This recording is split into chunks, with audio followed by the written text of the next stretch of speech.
The world woke up to a chilling headline. China had issued an explosive statement, warning that any foreign vessel entering what it called its indisputable territory in the South China Sea would face forceful measures. News anchors spoke in grave tones. Diplomats scrambled for information. The message was clear, a direct challenge to the Philippines' sovereignty. In Manila, government offices buzzed with urgent meetings. On the streets, people gathered around screens, faces tense with anger and anxiety. Headlines blared, "China threatens force. Our seas, our fight."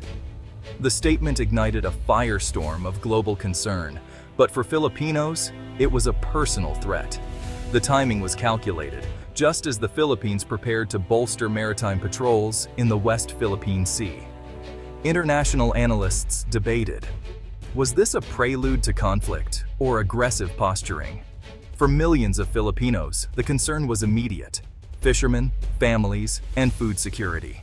The world watched, but the Philippines held its breath.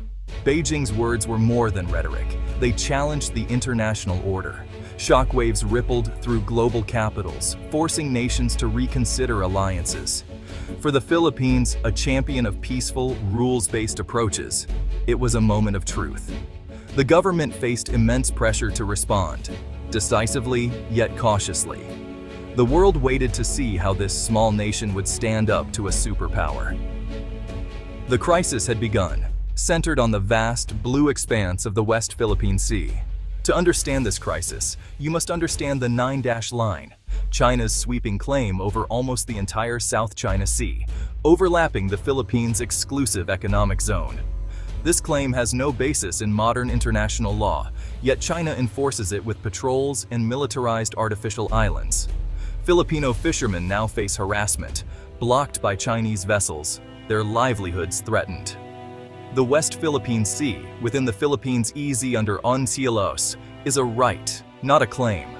China's actions violate this principle, pitting historical assertion against international law. The stakes are immense: vital fish stocks, untapped oil and gas, and a crucial trade route. For the Philippines, losing access means losing food, energy, and heritage. The 9-dash line is a shadow threatening to plunge the region into darkness. The battle is not just over territory, but over the future of millions. In Masinloc, Zambales, the sea is life.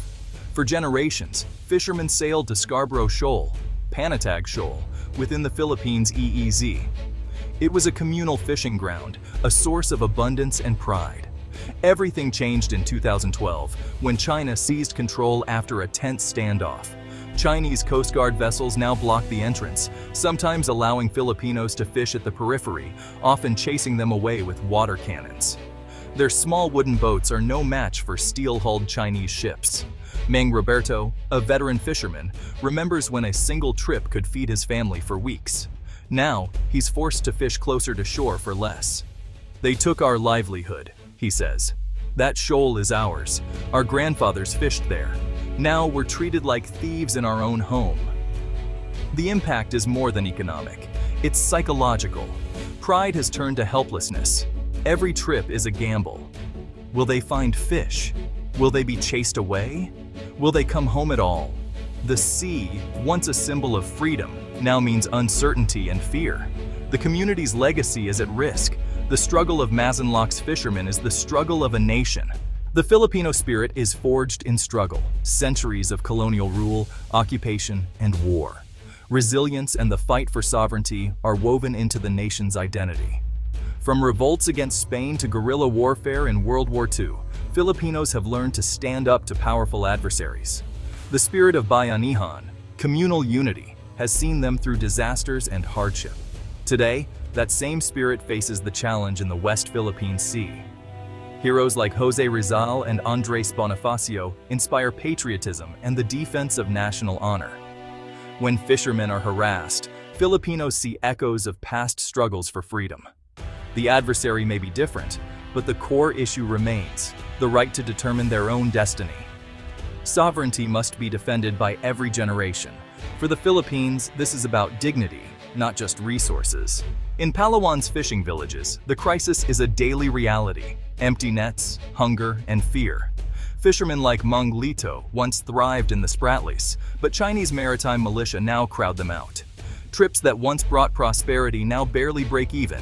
Many fall into debt, forced to fish closer to shore. The ripple effect is felt everywhere. Less fish in markets, less work for boat repair shops, and shrinking business for small stores. The psychological toll is severe: anxiety, sleepless nights, and a sense of despair. Young men abandon fishing for city jobs, risking the loss of generational knowledge of the sea. Elena, a fisherman's wife, fears for her husband's safety, not from storms, but from Chinese vessels. "Every time he leaves, I pray he comes home," she says. The fish is not worth his life. For families like hers, the crisis is about survival, not politics. The West Philippine Sea is their lifeline. The threat is real, and the fear is constant. The struggle is for the right to live and work in peace. In 2013, the Philippines took China to court, challenging the 9-dash line at the Permanent Court of Arbitration. The 2016 ruling was a landmark victory. China's claim had no legal basis, and the Philippines' rights were affirmed. But China rejected the ruling, and nothing changed on the water. Chinese ships continued to block fishermen and build islands. The tribunal had no power to enforce its decision. The legal victory was celebrated, but felt hollow to those on the front lines. For coastal communities, the ruling is distant and abstract. They measure victory by their ability to fish freely and safely. The battle is not over. International law alone is not enough. The struggle continues, both in courtrooms and at sea. The West Philippine Sea crisis makes global headlines, dramatic footage, diplomatic statements, and debates over regional stability. But in the Philippines' coastal barangays, the heartbreak is personal. For every reported incident, dozens of smaller acts of harassment go unnoticed.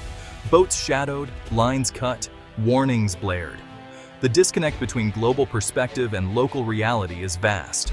While leaders debate, families worry about dwindling catches and lost dreams. The true cost is measured in lost livelihoods and broken traditions. The government uses transparency, journalists on patrols, videos released, to show the world the human face of the conflict. The goal: turn headlines into genuine understanding and empathy. To understand the crisis, listen to those who live it. Mario, a boat captain, says, "Before, the sea was our friend. Now we fear other men on the water. We're just trying to make a living." Delia, a women's cooperative leader, explains, "When the men's catch is small, our business suffers. The sea is being taken away from us, piece by piece." Yet hope persists. Jojo, a young fisherman, continues to sail. "This is our sea. If we stop fishing, we give it up to them. We have to keep going." These voices of confusion, struggle, and quiet defiance are the true narrative. They are not seeking conflict, just the right to continue their way of life. They want to cast their nets, feed their families, and pass on traditions. Their hopes and fears are the real stakes. The world must hear them. The crisis is not just about territory, it's about people. Their resilience is the heart of the story. Their fight is for the future.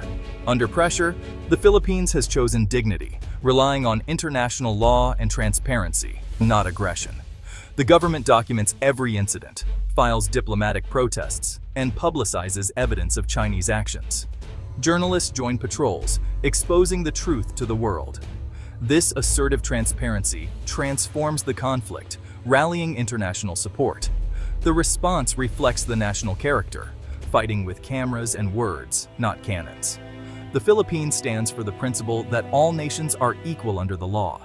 By choosing law over force, the country defends not just its own future, but the hope of all smaller nations. True power lies in the justice of the cause.